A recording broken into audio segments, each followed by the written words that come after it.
So guys, here's a video for how to reinstall the NEXPEAK K1. So just uninstall it, click on the OK, and wait for the uninstall finish. And now we go to the Windows and have yourself download this APK file. Just hit on the download. So I already downloaded, so put it on your desktop and connect it with your USB cable to the tablet. It's type C.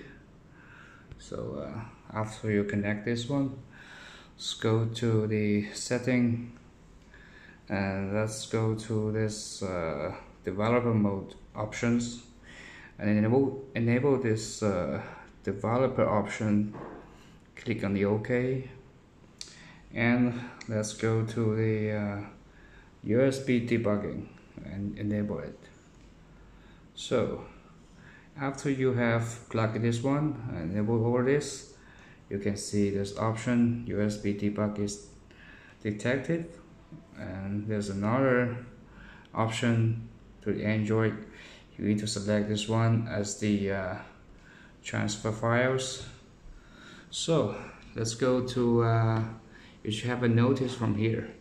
Let's go to computer and you have an option like this is the tablets and internal shared storage room.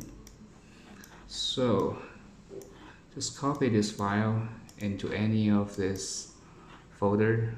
Like I will put it inside like Tencent, whatever it can take.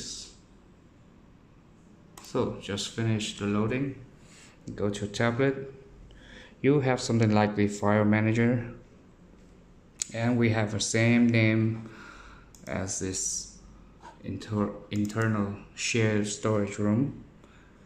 Yes, and we can click on here and just find the folder that you just copied the file to, which is Tencent, and you should see this file is already here. Hit on that and install. So just wait for a while, it will be very fast.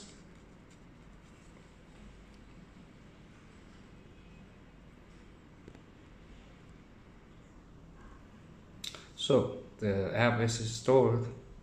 Let's check it out. It should be inside here, right? So here's the newest NEXPEAK K1 app installed. You can register or you can do some logging